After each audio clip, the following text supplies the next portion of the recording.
Hello, and welcome back to the Everyday English Podcast. I am Sarah, your guide to speaking English with confidence in your daily life. And I am Mark. Hello, everyone. It is great to be back. Today, Mark, we are talking about a very specific moment of terror. Terror? That sounds dramatic, Sarah. Are we talking about giving a speech to 1,000 people? No, Mark, we are talking about something much smaller, but for many people, much scarier. We are talking about the first 3 minutes of a video call. Ah, I know exactly what you mean. You click the link to join the meeting. The screen says connecting. You check your hair in the camera, you take a deep breath, And then the other person appears. The connection is made, but the meeting hasn't officially started yet because you are waiting for 3 other people. Exactly. So what do? You stare at each other, you smile awkwardly, and then silence. That silence is painful. It feels like hours. And then I usually say something silly, like, "So, it is a Tuesday." And they say, "Yes, Mark, it is Tuesday." And then silence again. It is a disaster. I feel unprofessional. I feel like my English has disappeared. I know all the business vocabulary for the meeting, but I cannot survive the casual chat before the meeting. This is what we call the small talk gap. It is the gap between your English knowledge and your social comfort. And today, we are going to fix it. We are going to teach you how to survive those awkward 3 minutes. We will give you scripts, techniques, and specific phrases you can use tomorrow.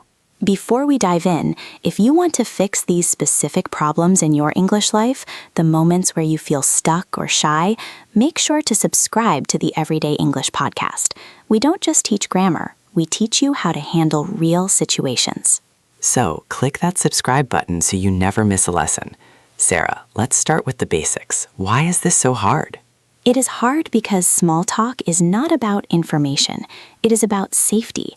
Mark, when you ask someone, "How are you?" do you actually want a medical report on their health? No, definitely not. If I ask a client, "How are you?" and they start telling me about their back pain and their stomach problems, I would be very uncomfortable. Exactly. In your native language, you know the rules intuitively. You know that small talk is just a way to say, "I am friendly, I am safe, we are connected." But in a second language, like English, you feel pressure to provide information. You feel like you need to say something interesting. You think, I must impress them with my English. That is the mistake. The goal of small talk in a business setting is not to be interesting. The goal is to be safe. We call this the safe zone theory. The safe zone theory. Tell me more about that. Imagine there is a circle of topics that are completely safe. They are low risk. They are not personal. They are not political. They are not controversial. Like the weather? Exactly like the weather. Students often complain to me. They say, "Sarah, why do British and American people always talk about the weather? It is so boring." It is boring. It is raining today. Yes, it is. Okay. But that is the point. We talk about the weather because it is a shared experience. If it is raining for me and I am in London and it is raining for you in London, we are experiencing the same thing. It connects us without forcing us to reveal personal secrets. So if I'm in a Zoom call and the other person is in a different country, the weather is still a good topic? It is the perfect topic. It is the safest topic. But you need to do it right. You can't just state a fact. I can't just say it is raining? You can, but it stops the conversation. You need to open the door for them. You could say, "Is it raining there too? It's pouring down here." Ah, I see. Pouring down is a great phrase. It means raining very heavily. Yes, by adding here and asking there, you are inviting them into your safe zone. You are not asking for their opinion on the economy. You are just asking about the sky. It's low pressure. Okay, so rule number 1, don't try to be clever. Just be safe. Correct. Now, let's look at a specific technique for when you simply cannot think of anything to say. This is for when your mind goes blank. This happens to me often. Someone asks me a question and I panic. I answer yes or no, and then I stare at the camera. This is where you use the echo technique. The echo technique, like an echo in a cave? Hello, hello, hello. Sort of. The echo technique means you take the last few words or the main idea of what the other person said and you bounce it back to them as a question or a comment. Can you give us an example? Sure, let's role play. I am the colleague, you are you. I will start. Hi, Mark. I just got back from a really long drive. Okay, a long drive? Yes, traffic was terrible. It took me 3 hours. 3 hours? That is awful. I know, right? I am exhausted. You are exhausted? You should get some coffee. Stop! That was perfect. Mark, did you notice what you did? I just repeated what you said, but with a question mark. Exactly. I said long drive. You said a long drive. I said 3 hours. You said 3 hours. I said exhausted. You said you are exhausted. It felt very easy because I didn't have to think of new vocabulary. You gave me the vocabulary. That is the beauty of the echo technique. You are using my words. You don't need to search your brain for grammar. You just take my sentence structure and twist it slightly. And notice that it made you keep talking. When I said 3 hours, you immediately told me more. Yes, it validates the speaker. It shows you are listening, and it buys you time. While I am answering your echo, your brain has 5 or 10 seconds to relax and think of a real question. That is a lifesaver. So if someone says, we had a tough meeting with the marketing team, I can say, the marketing team? Perfect. And they will say, yes, they want to change the whole budget. And then you can say, change the budget? And they will keep talking. I love this. I don't have to do any work. Well, you have to listen, but you don't have to produce new ideas. Okay, so we have the safe zone and we have the echo technique. But Sarah, what happens on Monday morning? Ah, the Monday morning dreaded question. Everyone asks, how was your weekend? Or what did you do this weekend? And what do most students answer? They usually say, it was good. I slept. And you? It was good. I slept. And you. That is grammatically correct, but it kills the conversation. It is a conversation killer. It is too short. It gives the other person nothing to hold on to. Exactly. Think of conversation like a game of catch with a ball. If I throw you the ball and you just drop it on the floor, the game is over. You need to throw it back. So how do we fix the Monday answer? We use the Monday script. It has 3 parts. Part 1, the activity. Part 2, the feeling. Part 3, the throwback. Activity, feeling, throwback. Can you show us? Let's try the bad version first. Mark, ask me about my weekend. Sarah, how was your weekend? It was fine. I went to the park. And you? Okay, that was a bit boring. I don't know what to say next. That is nice, I guess. Now try the Monday script. Activity, feeling, throwback. Ask me again. Sarah, how was your weekend? It was lovely, thanks. I actually went to the park near my house. It was so relaxing to finally get some fresh air. Did you manage to get outside at all? Wow, that was much better. Let's break it down. Part 1 was the activity. I went to the park, but I added details near my house. Part 2 was the feeling. It was So relaxing to get fresh air. This is crucial. Facts are boring. Feelings are relatable. Everyone knows what relaxing feels like. Everyone knows what busy or stressful or fun feels like. When you share the feeling, you create a connection. And part 3 was the throwback. You didn't just say, and you asked a specific question related to my weekend. You asked, did you manage to get outside at all? And you is okay, but it is lazy. By asking a specific question connected to my answer, I am guiding you into the safe zone. I am making it easy for you to answer. Did you manage to is a great phrase too. It sounds very natural. Yes, did you manage to relax? Did you manage to see friends?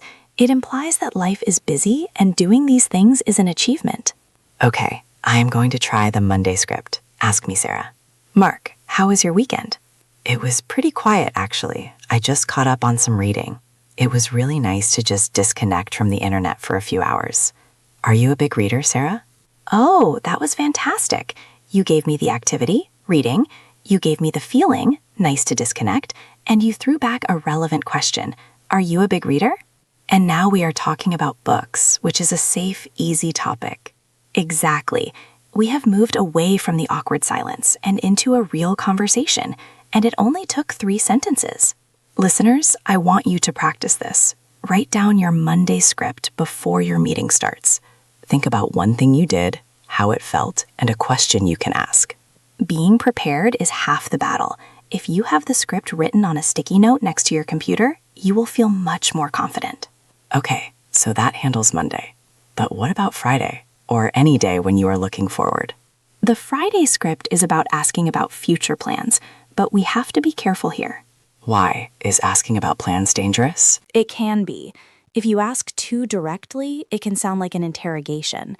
It can sound like you are the police. What will you do this weekend? Yes, where are you going? Who are you going with? It is too aggressive for a casual professional relationship. So how do we soften it? How do we sound polite and friendly? We use the big plans technique. Instead of asking, what are you doing? Ask, do you have any big plans for the weekend? Do you have any big plans? Why is that better? Because it gives the other person an escape route. It gives them a way out. If I ask, what are you doing, and you are doing nothing, just sitting on the sofa in your underwear eating pizza, you might feel embarrassed to say that. I would definitely be embarrassed. I don't want to tell my boss that. But if I ask, do you have any big plans, you can simply say, no, not really, just a quiet one for me. Ah, just a quiet one. That is a great phrase. It is very common in the UK and the US. It means I am going to relax and I don't want to give you details. So asking, do you have any big plans, allows them to say no without feeling boring. Exactly. It is polite. Or if they do have big plans, they can say, yes, I am going to a wedding. So it works both ways. It works both ways. Another variation is, up to anything nice this weekend? Up to anything nice? That is very casual. Is that appropriate for a boss? Yes, if you have a friendly relationship. Up to means doing. Are you doing anything nice? Okay, so Friday script. Don't ask for a schedule. Ask, do you have any big plans or up to anything nice? And be ready to answer it yourself with the Monday script formula, activity plus feeling. Not really just catching up on sleep. I am really looking forward to doing nothing. Looking forward to is the key phrase for the future. Yes, I am looking forward to it. It shows enthusiasm. Okay, Sarah, we have survived the greeting. We have talked about the weather. We have used the echo technique. We have discussed our weekend. But now there is a new problem. What is that? The small talk is dying. We have run out of things to say, but the meeting hasn't formally started yet. Or maybe everyone is there and we need to transition to business. Ah, the transition. This is where people get stuck. They don't know how to stop the small talk. It gets awkward again. You are just smiling and nodding. You need a bridge phrase. You need a phrase that signals fun time is over, work time is starting. But it needs to be polite. You cannot just shout, stop talking. No, that would be rude. We usually use a transition word followed by a checking question. Transition word plus checking question. Give me the words. The most common transition words in English are anyway, right, or so. Anyway, right, so. They seem so simple. They are simple, but the tone is important. You usually say them with a slightly higher pitch and then a pause. Anyway, right. Okay, and then the checking question? The checking question is something like, shall we dive in? Or shall we make a start? Or are we waiting for anyone else? Shall we dive in? I love that one. It sounds energetic. To dive in means to start the main activity. It is very common in business. So let's role play the transition. We are talking about your cat. Yes, she is such a funny cat. She sleeps all day. That is hilarious. Right. Shall we dive in? Perfect. You acknowledged my story. That is hilarious. Then you use the transition word, right, and then the checking question. Shall we dive in? And how did that feel for you, Sarah? Did I interrupt you? No, it felt like leadership. It felt like you were taking control of the meeting in a professional way. It is actually a relief for everyone. Because everyone wants to start the meeting. They just don't know how. Exactly. If you can be the person who says, anyway, let's look at the agenda, people will respect you. So we have a complete toolkit now. We do. Let's review. First, the mindset, the safe zone. Small talk is not about being interesting. It is about being safe and connected. Second, the echo technique. When you are stuck, repeat the last few words as a question. It buys you time and makes you a good listener. Third, the Monday script. Activity plus feeling plus throwback. Don't just say, I slept. Say, I went to the cinema. It was exciting. Have you seen any movies lately? Fourth, the Friday script. Do you have any big plans? Give them an escape route. And finally, the exit strategy. Right. Shall we dive in? If you use these 5 tools, the first 3 minutes of your next video call will not be terrifying. They might even be fun. I don't know about fun, Sarah, but definitely less sweaty. I will take less sweaty. That is a win. Now, we have a challenge for you, our listeners. Yes, we want you to practice the Monday script, but don't just practice it in your head. Say it out loud. Stand in front of a mirror. Look at yourself. Imagine your boss or your colleague is on the screen. Say, my weekend was great. I cooked a big dinner. It was delicious. Did you do any cooking? Get your mouth muscles used to the rhythm. If you practice it 3 times, it will come out automatically when you are nervous. And remember, even native speakers find small talk awkward sometimes. We are all just human beings trying to connect through a screen. If you make a mistake, if you stumble, it is okay. Just smile and ask a question. Questions are your best friend. Absolutely. If you found this episode helpful, please leave us a like. It really helps other English learners find the podcast. And if you want to keep improving your listening and speaking skills every single day, make sure you are subscribed. We have some great deep dive episodes coming up on handling job interviews and negotiating salaries. You won't want to miss those. Thank you so much for listening to the Everyday English podcast. Good luck with your next meeting. You are going to be great. See you next time. Bye.